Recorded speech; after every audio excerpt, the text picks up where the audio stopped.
E passamos uma semana, e essa semana que passou, provavelmente você enfrentou aí desafios da vida cristã, desafios na caminhada com o Senhor, porque a vida cristã ela é dinâmica. Na vida nós enfrentamos por diversas situações, passamos por problemas de saúde, passamos por conflitos familiares, conflitos no ambiente eclesiástico também, às vezes, passamos por problemas. E você já me ouviu dizer, bem-vindo ao mundo dos vivos. É isso aí. No mundo dos vivos nós vamos enfrentar essas situações, vamos enfrentar problemas. E quando o apóstolo Paulo escreve à igreja de Corinto, você já aprendeu isso aqui juntos pelas manhãs de domingo, que essa foi uma igreja que foi fundada pelo apóstolo Paulo em suas viagens. E essa igreja está passando por problemas, por dificuldades. Lembre-se que a cidade de Corinto era uma cidade rica, era uma cidade que havia também uma grande diversidade cultural, haviam muitos filósofos ali naquele meio, havia uma grande influência do paganismo, uma grande influência da idolatria. Paulo escreve a primeira carta que nós estudamos, provavelmente ali no ano 55, ele está na cidade de Éfeso, e o tempo se passa. E o tempo se passa e problemas continuam existindo dentro daquela comunidade, dentro daquela cidade, e a igreja que ali está também está passando por dificuldades. Aí o apóstolo Paulo, vendo tudo o que acontece, ele envia Tito com uma carta. Tito leva uma carta, e essa carta parece ser uma carta muito dura àquela igreja, palavras duras do apóstolo Paulo. Essa provavelmente seria a segunda carta do apóstolo Paulo aos Coríntios, mas a carta que a gente tem é essa segunda que nós vamos estudar agora. Essa carta que eu falo nesse momento é uma carta que se foi perdida. Nós não temos essa carta que foi levada por Tito até a igreja de Corinto. Mas o fato que essa carta que nós vamos estudar agora, que é a segunda carta que nós temos em mãos, essa segunda carta, Paulo ele já vem com um tom mais pastoral, um pouco mais emotivo. Ele vem tentando não contornar, mas afirmar com clareza o seu ministério, o seu chamado apostólico, uma vez que haviam se levantado algumas pessoas se posicionando como apóstolos, e esses apóstolos, eles vêm com um ensino contrário ao ensino que foi inicialmente pregado, ao evangelho pregado. Eles tentam descredibilizar o apóstolo Paulo, e Paulo ele vem para reafirmar o seu chamado. Vamos entrar nessa carta, só para você lembrar um pouquinho, eu já citei aqui, né? Aqui são dados da primeira carta que nós já estudamos, aqui falando um pouquinho mais da realidade daquela cidade, as disputas que existiam dentro daquela igreja, a questão dos dons de línguas, e é importante você relembrar isso, por quê? Porque nessa segunda carta que nós vamos estudar, Paulo vai reforçar alguns conceitos que ele já havia citado na primeira carta que ele envia a essa cidade. 2 Coríntios, capítulo 1, então vamos ler 2 Coríntios, capítulo 1, para que você possa se situar. Provavelmente Paulo ele escreve, ele está na cidade de Macedônia, o ano provavelmente é ano 56 ou 57, nós não temos clareza exata, precisa do ano, mas diz que acredita que aconteceu entre o ano 55 e 57 depois de Cristo. Vamos ler 2 Coríntios, capítulo 1. Paulo, apóstolo de Cristo Jesus, pela vontade de Deus, e Timóteo, nosso irmão, a igreja de Deus que está em Corinto, com todos os santos de toda a Acaia. Graça e paz a vocês da parte de Deus, o nosso Pai, e do Senhor Jesus Cristo.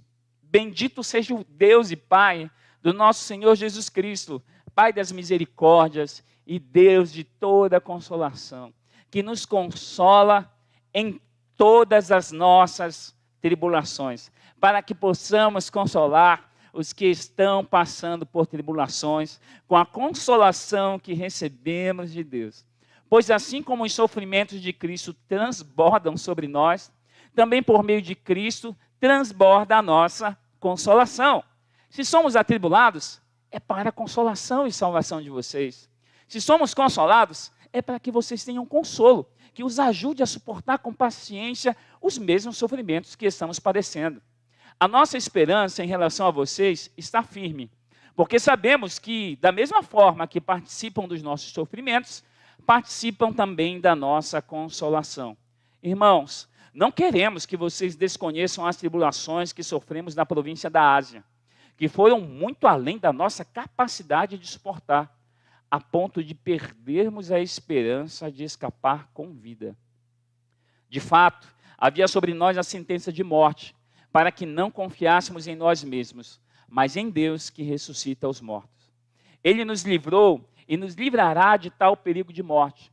Nele temos depositado a nossa esperança de que continuará a nos livrar, enquanto vocês nos ajudam com as suas orações. Assim, muitos darão graças por nossa causa, pelo favor que nos será concedido em resposta às orações de muitos. Disso temos orgulho. A nossa consciência dá testemunho de que nos temos conduzido no mundo, especialmente no relacionamento com vocês, com santidade e sinceridade proveniente de Deus. Não de acordo com a sabedoria do mundo, mas de acordo com a graça de Deus. Pois nada escrevemos a vocês que não sejam capazes de ler ou entender. Espero que assim como vocês nos entenderam, em parte, venham a entender plenamente que podem se orgulhar de nós, como também nós nos orgulharemos de vocês no dia do Senhor Jesus. Confiando nisso, e para que vocês fossem duplamente beneficiados, eu quis primeiro visitá-los em minha ida à Macedônia, e ao retornar de lá, voltar a vocês, depois de ser enviado por vocês à Judéia. Quando planejei isso, será que eu fiz irresponsavelmente? Ou será que faço os meus planos de modo carnal, dizendo ao mesmo tempo sim, sim e não, não? Todavia, como Deus é fiel, a nossa mensagem a vocês não é sim e não. Pois o Filho de Deus, Jesus Cristo, pregado entre vocês por mim, também por Silvano e Timóteo, não foi sim e não, mas ele tem sido sim. Pois em Cristo, cada uma das promessas de Deus é sim. Ele está dizendo que tudo que Deus prometeu por meio de Cristo se cumpriu e há de se cumprir. E por essa razão, por meio dele, dizemos amém para a glória de Deus. Ora, é Deus quem faz que nós e vocês permaneçamos firmes em Cristo. Ele nos ungiu, nos selou com sua propriedade, como sua propriedade, e pôs o seu Espírito no nosso coração, como garantia do que está por vir. Lembre-se da influência da cultura romana, de que os registros eram feitos com selos, selo, que garantia a quem pertencia, que pertencia ao Império Romano, e agora ele usa essa linguagem de selo para informar que nós somos propriedade de Deus, selado pelo Espírito Santo. E essa é a garantia do que está por vir. Invoco a Deus como testemunha de que foi a fim de poupá-los que não voltei a Corinto. Não que tenhamos domínio sobre a fé de vocês, mas cooperamos com vocês para que tenham alegria, pois é pela fé que permanecem firmes. Amém. Somente até aqui, no capítulo 1 de 2 Coríntios, você vê Paulo, ele está falando de aflições, Paulo está falando de dificuldades, Paulo está falando de tribulações, mas Paulo também está falando de consolação, esperança, firmeza e consciência de que Deus realiza, cumpre as suas promessas. Gosto quando Paulo usa a expressão para dizer assim, olha, nós falamos, escrevemos a carta de vocês de um modo que vocês pudessem compreender. Em outras palavras, para que vocês não tenham desculpas depois para dizer que nós não fomos orientados. Então, Paulo tenta, por meio dessas cartas, orientar, exortar a igreja para que eles possam se manter no caminho da verdade.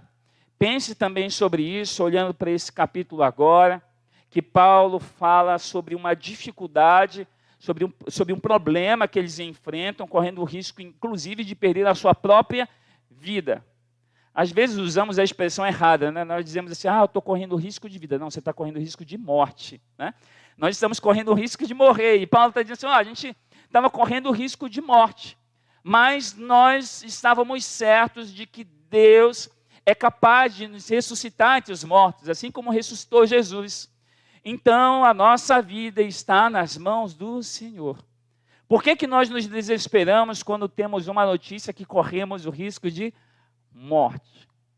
Por que será que temos medo quando corremos o risco de morte? Onde está a nossa confiança? Onde está a nossa segurança? Pode voltar nos slides, irmão. Onde está a nossa confiança? Onde está a nossa esperança?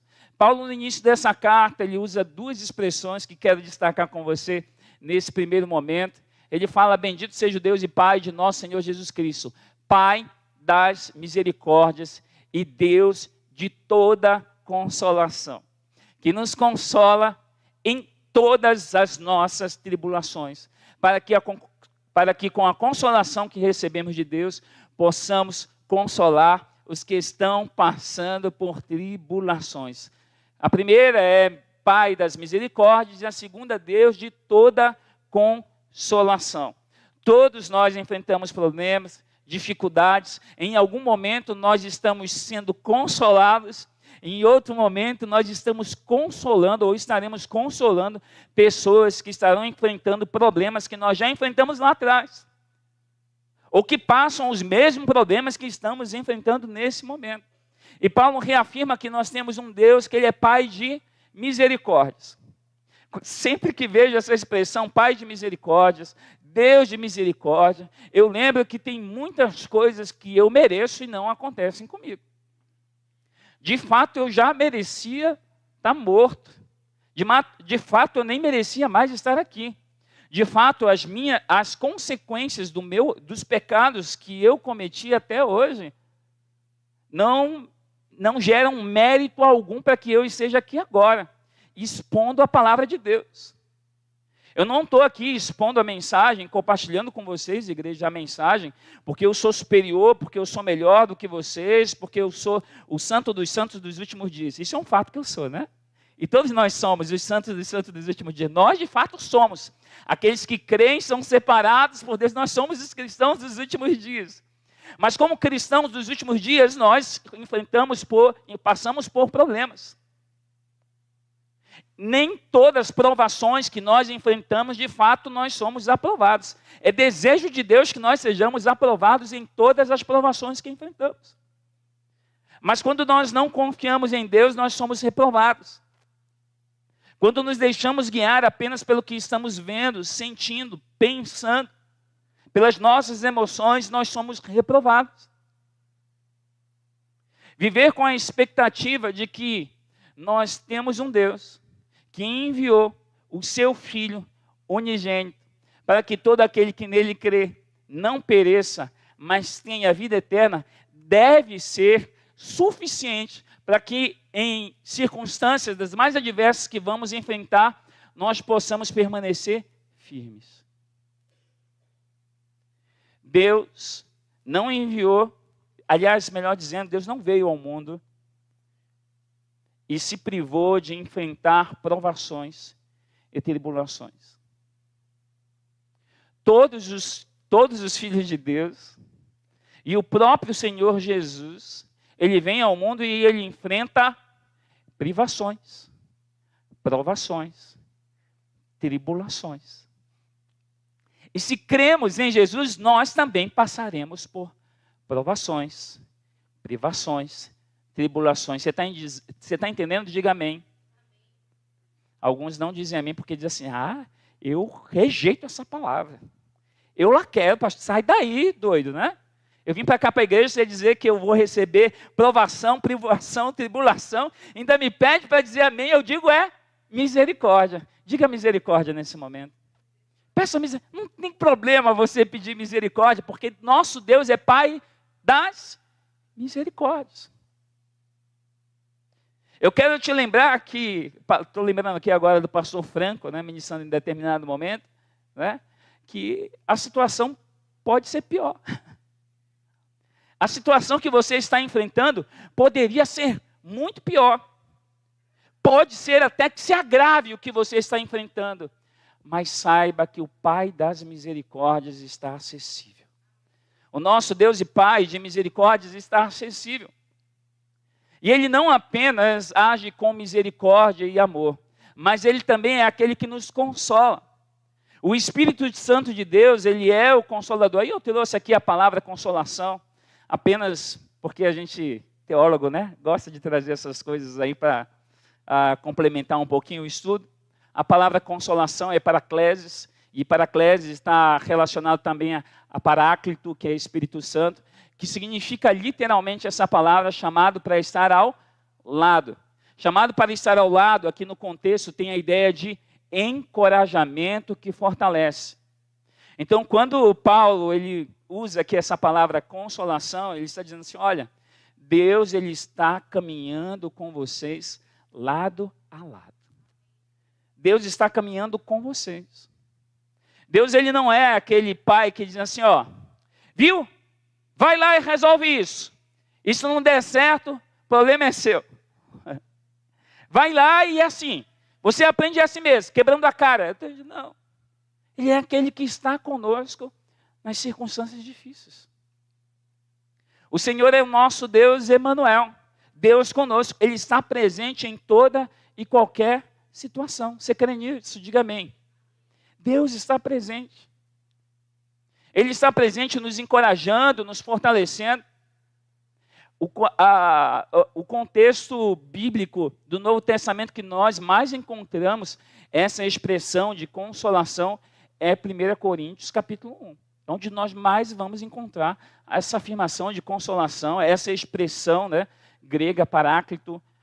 E eu quero destacar aqui com você nessa manhã, para que você não saia com essa dúvida. Nós temos um Deus que está presente em todo o tempo, agindo em favor daqueles que o amam, em favor daqueles que temem ao Senhor. Essa semana ainda eu ouvia o livro de João Calvino, 2 Coríntios, né? Ele traz bastante coisa interessante olhando para esse livro. E eu estava com a minha esposa falando pela manhã, eu disse, olha, João Calvino, ele foi um cara realmente que se aplicou na análise exegética e hermenêutica como eu e você não temos como nos aplicar. Nós recebemos um estudo, um ensino do grego, do hebraico, né? Mas nós não temos o domínio dessas línguas para que possamos fazer uma análise exegética. Mas ele tendo esse conhecimento, ele traz uma exposição de 2 Coríntios, né? Hermínio, ele inclusive faz muitos destaques sobre João Calvino, quanto não somente a 2 Coríntios, mas a outros estudos, né? Feitos por João Calvino também. E aí eu olho para esses grandes teólogos e eu fico pensando o seguinte, mas de nada adianta eu apenas ter o conhecimento, fazer uma exposição, deixar os registros bíblicos daquilo que se deve fazer, se eu não colocar em prática. De nada adianta eu apenas ser um grande pregador, eu ser um teólogo reconhecido pelos homens, eu ter uma grande excelente, né? Uma grande influência no contexto teológico, denominacional ou sociedade, se eu não tiver Cristo como centro da minha vida. Se Cristo não for o centro, e eu não expressar que Cristo é o centro em todas as minhas atitudes, eu estou caminhando apenas em uma religiosidade. Eu estou apenas sendo só mais um religioso. E falando sobre ser um religioso, aliás, coloca na Bíblia, por favor, vamos ver 2 Coríntios, capítulo 1, a partir do versículo 4. 2 Coríntios 1, a partir do versículo 4, que eu quero trazer mais uns destaques ainda, olhando para essa parte. Olha, Deus que nos consola em todas as nossas tribulações. Tem alguma tribulação que você está passando, que você pensa que Deus não está presente, você está enganado. Deus está presente em... Você consegue entender isso? Em todas, sem exceção. Isso mesmo, até nessa que você está olhando e dizendo assim, mas como Deus pode estar agindo? Ele está agindo nessa situação também. Mas Deus está agindo não apenas para que eu diga assim, Olha como eu sou abençoado, né? Olha como a família desse irmão é abençoada. Eles passam pelas provações, pelas consolações. Então aí, ó, vem até para o culto depois de enfrentar um problema desse. Como pode, né? O irmãozinho, ele está todo quebrado, manco, né? Olho torto já, malzinho, né? E está vindo congregar a Cristo, congregar, fazer parte, mas por que isso? Não tem a ver com ele, mas tem tudo a ver com ele, com Cristo. E isso acontece para que nós possamos encorajar e lembra a palavra consolação, enfrentamento, encorajamento? Então, isso serve para que nós possamos encorajar os nossos irmãos, para que eles possam permanecer de pé também diante das circunstâncias. E aí aqui eu gostaria de quebrar, de repente, um tabu que você vem vivendo aí, um preconceito que você tem de dizer, eu não conto os problemas que estou enfrentando, para que eu vou compartilhar? Só para dizerem assim, não vão me ajudar em nada, o que eu preciso é de dinheiro, né? Ninguém vai me dar dinheiro, por que eu vou falar que eu preciso de dinheiro? Por que eu vou contar desse problema de saúde? Porque ninguém vai me ajudar em nada. Quando nós compartilhamos as nossas lutas, as nossas dificuldades, além de nós recebermos encorajamento e passarmos por essa situação em nome de Jesus, essa situação deve ser usada para a honra e glória do nosso Senhor e Salvador. Quando nós nos calamos, nós deixamos de testemunhar. E aí aí vira realmente só um testemunho, né? Porque o testemunho todo mundo vai saber, né? Em algum momento vão saber do problema que você enfrentou. Mas transforme essa situação em uma situação para glorificar o nome do Senhor. Eu lembro que quando nós passamos pela primeira perda gestacional, né, Cláudia foi lá e compartilhou, e aí de repente várias pessoas vieram nos procurar, pessoas próximas, para dizer assim, olha, eu já passei por essa situação também. Eu já enfrentei essa situação também. Né? E nós percebemos a vergonha que se tem de contar os problemas que está enfrentando, o medo de ser, não sei, o medo de encarar a realidade, o medo de tocar naqueles assuntos que já passaram, né? O medo de tocar naquela ferida. Mas se essa ferida já foi curada para a honra e glória do Senhor Jesus, lembrem-se disso, feridas são curadas. Cicatrizes ficam, mas as cicatrizes são um grande sinal de que nós fomos curados em nome de Jesus. Nós vamos passar, mas como estamos enfrentando? Aí ele diz, assim como os sofrimentos de Cristo transbordam sobre nós, Cristo passou ou não passou por sofrimentos, irmãos? Passou. Ele enfrentou privação, sim ou não? Quem de vocês já fez jejum de 40 dias? 7 dias. 3 dias, um dia. 3 horas. Quem de vocês? Quem de nós? O quanto nós temos nos rendido ao Senhor? E agora eu fiz a citação do jejum, mas o quanto nós nos sacrificamos por amor a Deus. Eu não quero falar apenas de um sacrifício de jejum, mas o quanto nós crucificamos a nossa carne por amor a Deus. O quanto nós abrimos mão das nossas paixões, desejos, vontades por amor a Deus. Observe a expressão que eu usei, por amor a Deus.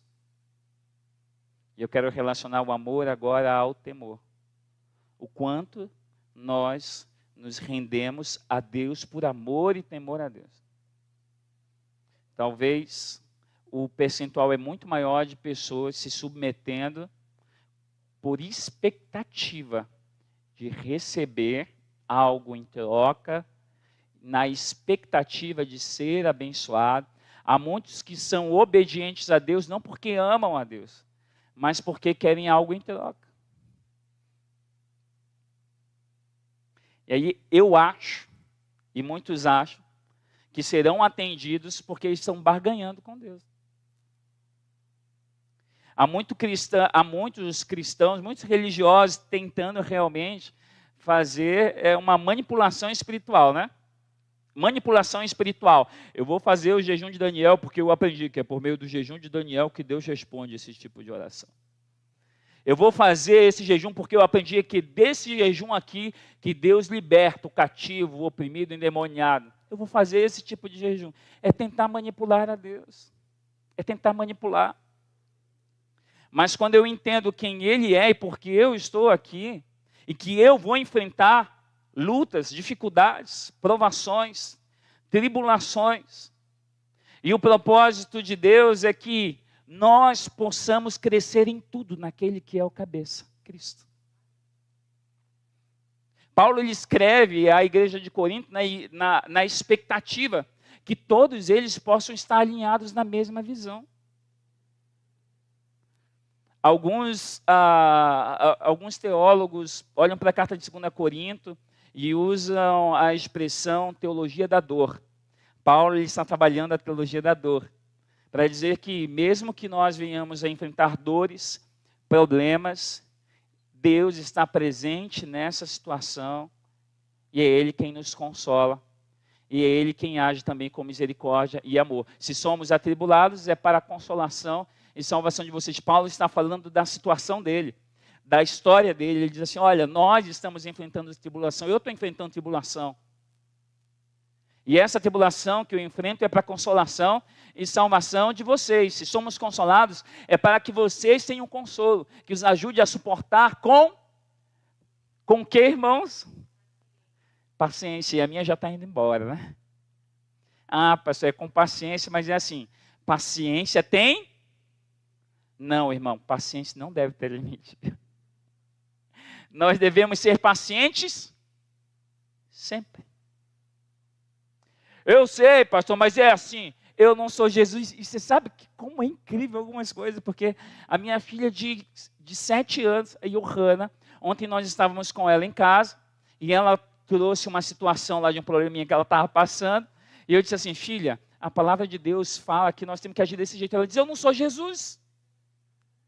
Eu disse, filha, mas a gente tem que perseverar. Ela disse, é Jesus, pai, que consegue, mas eu não sou Jesus. Eu disse, filha, você não é Jesus, mas Jesus habita em você, o Espírito de Deus habita em você. E ela estava bem chateadinha, bem nervosa, e ela se posicionou mesmo para dizer assim, eu sei que a Bíblia fala isso, eu sei que Jesus é assim, mas eu não sou assim. E nós agimos muitas vezes como criança, como meninos.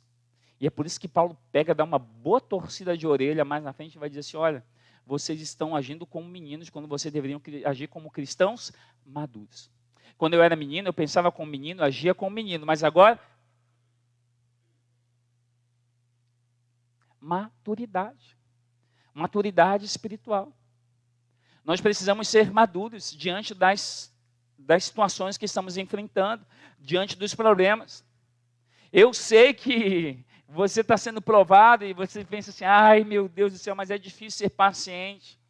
E Paulo ele diz, olha, com paciência, ajude a suportar com paciência os mesmos sofrimentos que estamos padecendo. A nossa esperança em relação a vocês está firme, porque sabemos que da mesma forma que participam dos nossos sofrimentos, participam também da nossa consolação.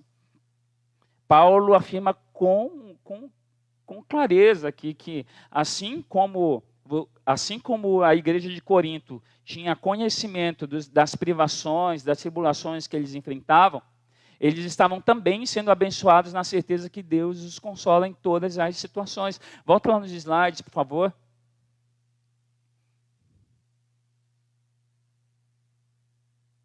De fato, já tínhamos sobre nós a sentença de morte, para que não confiássemos em nós mesmos, mas em Deus que ressuscita os mortos. Ele nos livrou e continuará nos livrando de tal perigo de morte.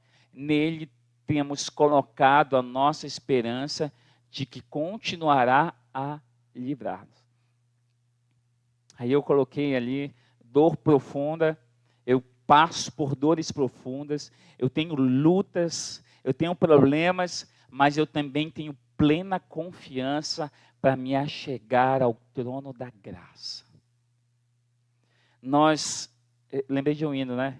Que diz, temos por lutas passado, umas temíveis cruéis, mas o Senhor tem livrado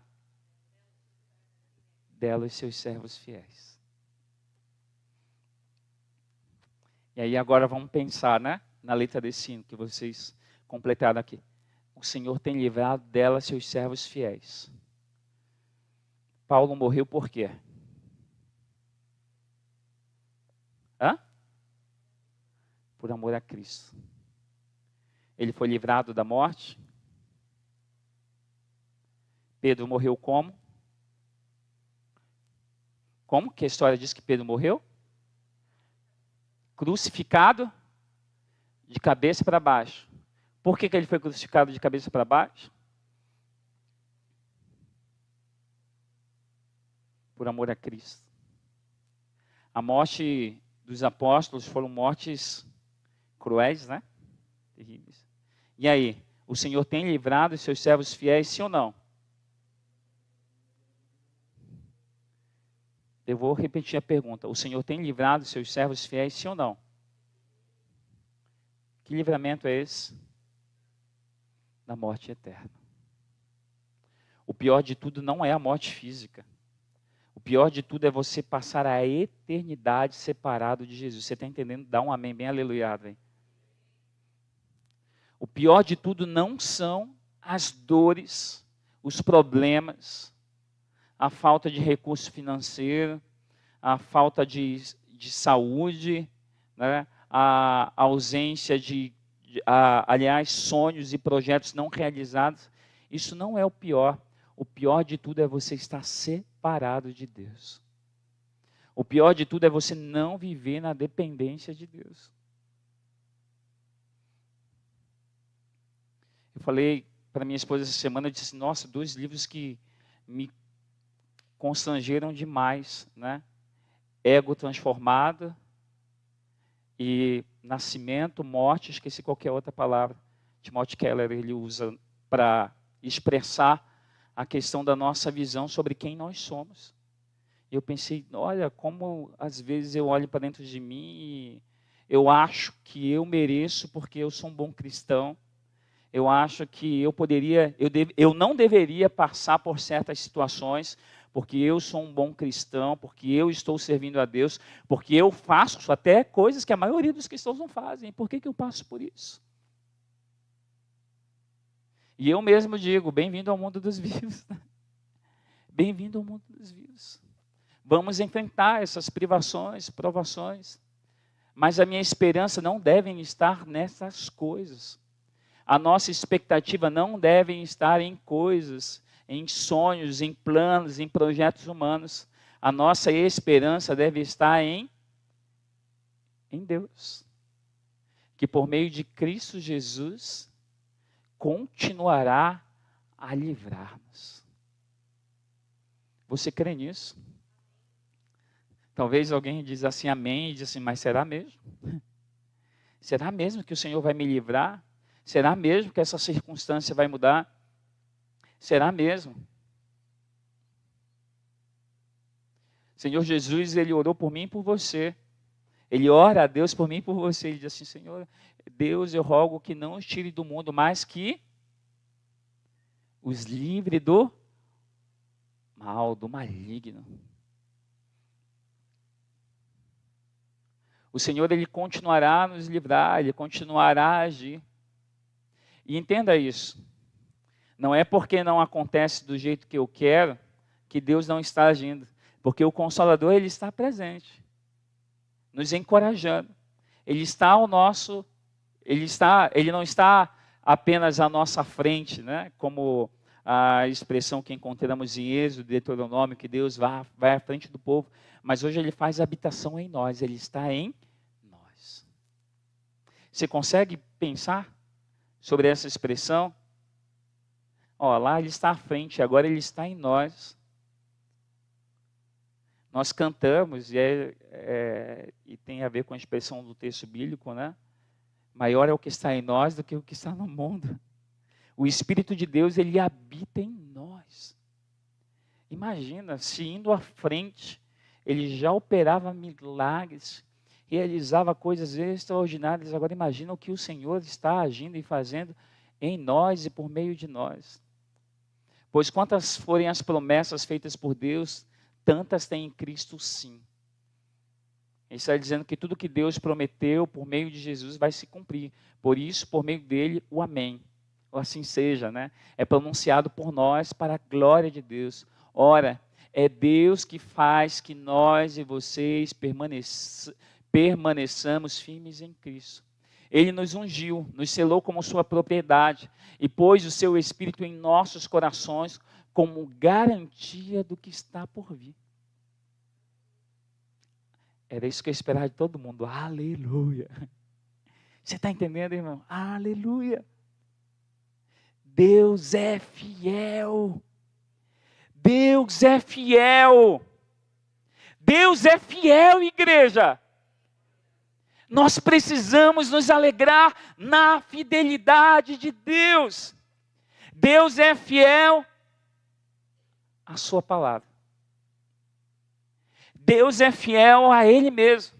Ele não pode negar a si mesmo. Não fique tentando manipular a Deus e pensar assim, olha, eu vou fazer desse jeitinho, desse jeito, e agora eu vou alcançar a bênção de Deus. Não. Deus não tem a obrigação em fazer porque eu estou fazendo nada mais do que eu fui chamado a fazer. Ser fiel. E a promessa é, ser fiel até a morte e dar-te-ei a... E a coroa da vida não é a sua esposa, está entendendo? Trocadilho. A coroa da vida é a eternidade, é a salvação. Em Cristo Jesus, amém? A minha esposa gosta de falar a coroa, né? A coroa da minha vida.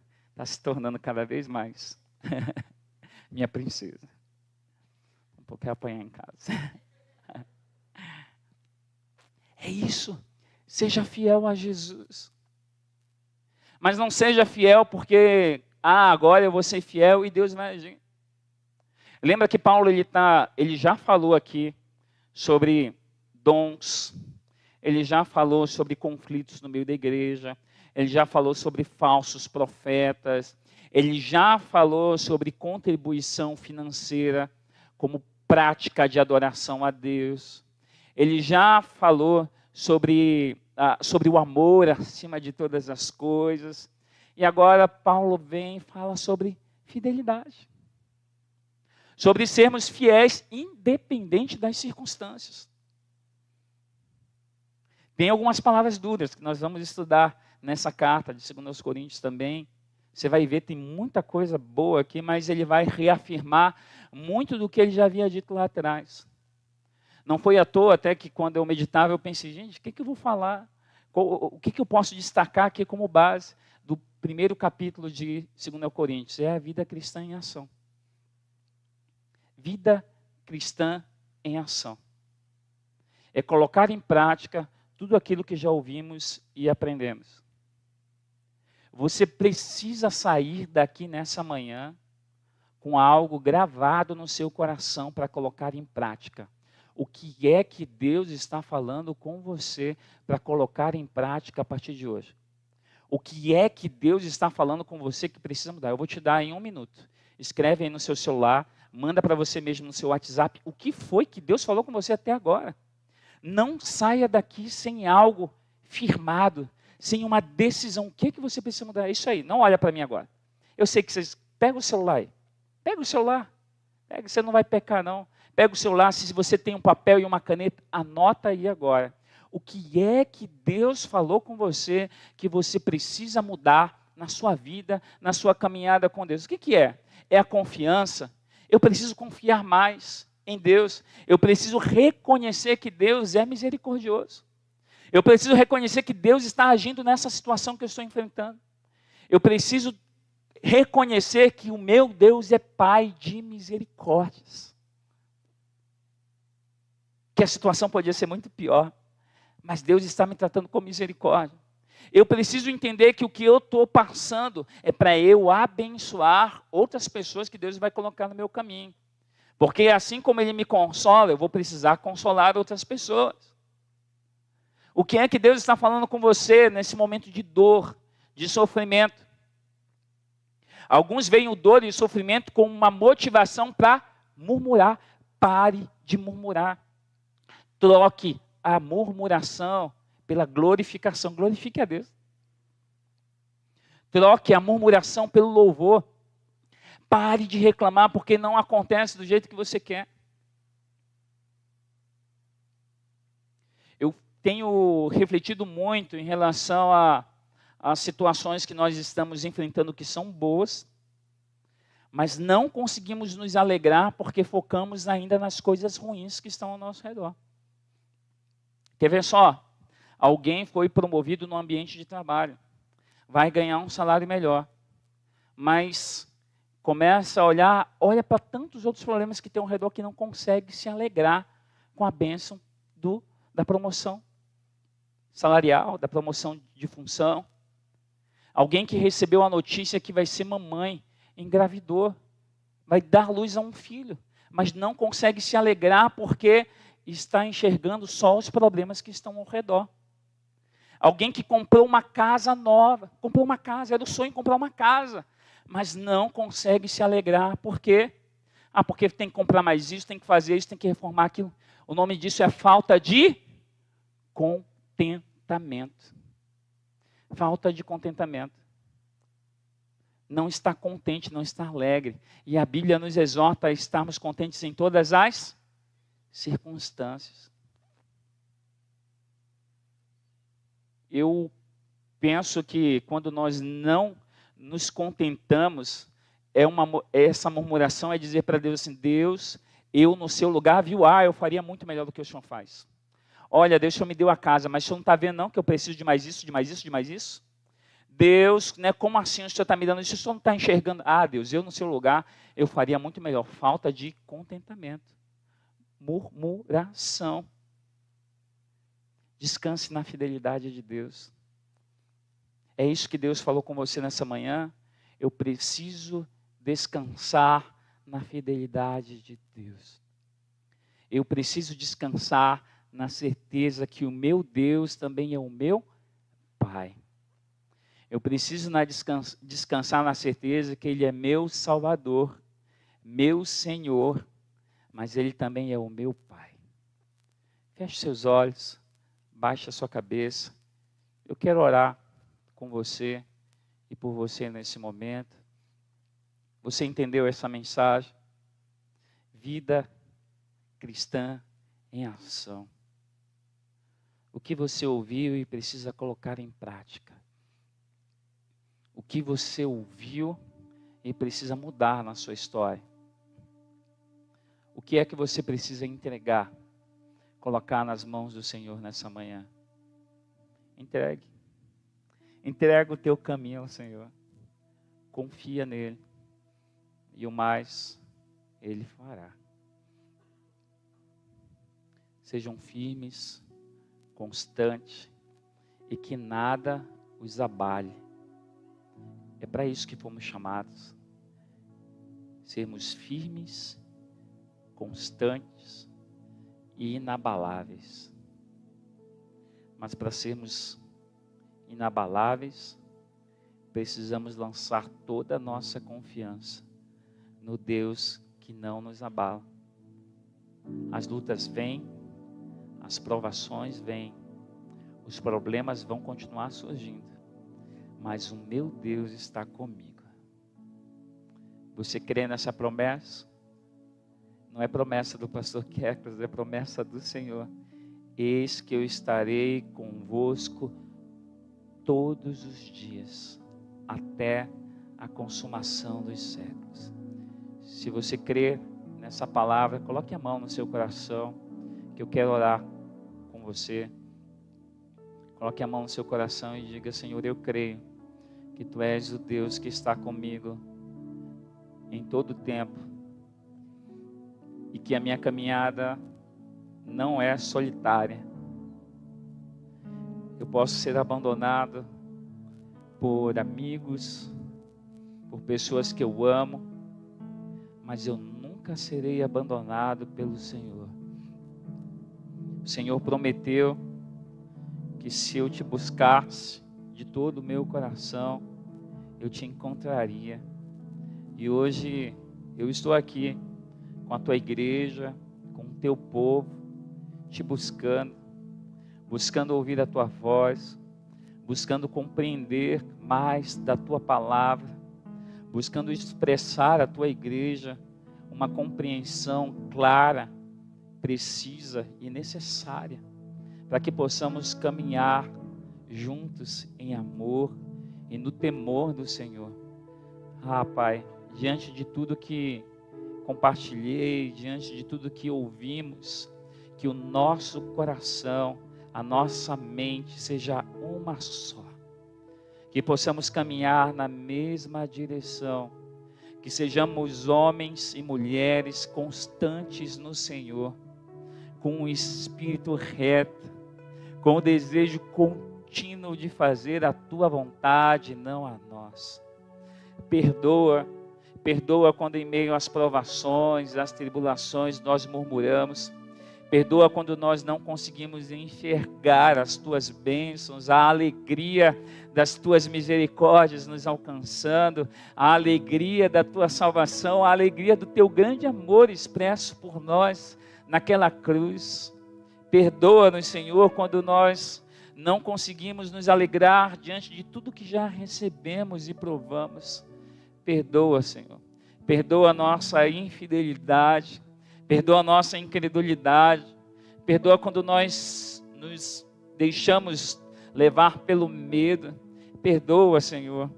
Perdoa-nos, mas torna os nossos corações rendidos ao Senhor. Em nome de Jesus, ajuda-nos. Ajuda-nos a manifestar e expressar o teu grande amor, por meio das consolações, por meio das tuas misericórdias. Ajuda-nos a ajudar os nossos irmãos a permanecerem de pé. Ajuda-nos a sermos suporte aos nossos irmãos, sempre que for necessário. Ajuda-nos a não sermos pedra de tropeço. Ajuda-nos a não sermos aqueles que pregam apenas uma vida com uma boa moral, mas que sejamos aqueles que vivem no temor do Senhor, em nome de Jesus. Ajuda-nos a apenas não mudarmos a nossa postura moral, mas ajuda-nos para que o nosso coração seja moldado ao teu coração, em nome de Jesus. Em nome de Jesus, Pai, ajuda-nos. Ajuda-nos a vivermos de modo íntegro na tua presença. Pai, a tua palavra é a verdade, e que esta palavra permaneça nos nossos corações, em nome de Jesus. Amém. Amém, igreja. Amém. Amém. Que Deus te abençoe em nome de Jesus. Que essa palavra não só permaneça no seu coração, mas ajude a que essa palavra alcance mais pessoas, abençoarmos mais pessoas. Entra lá, depois no nosso canal do YouTube, curte, se inscreve, compartilha. Tem tanta coisa aí sendo divulgada nas redes que não edificam, mas a palavra do Senhor edifica. Você crê nisso? Então faz isso, entra lá nas nossas redes sociais depois e compartilhe essa mensagem. Sempre digo, né? Compartilha lá no grupo da tia, da avó, que vai chegar nos confins da terra, né? Eles mandam, compartilha muito. Faz isso, vai ser bênção demais. Então feche seus olhos nesse momento, baixe sua cabeça, estenda suas mãos, que eu quero orar por você, encerrando o culto nessa manhã. Senhor, meu Deus e Pai, muito obrigado pelos meus irmãos que aqui chegaram. Obrigado pela tua igreja reunida. Muito obrigado, Senhor. Agora voltaremos às nossas casas, mas clamamos que a graça e a paz do nosso Senhor e Salvador Jesus Cristo, o amor de Deus e as consolações do amado e doce Espírito Santo permaneçam sobre cada família, sobre cada casa, em nome de Jesus. Amém. Amém. Após 1 minuto de oração silenciosa, você poderá sair do seu lugar. Deus te abençoe.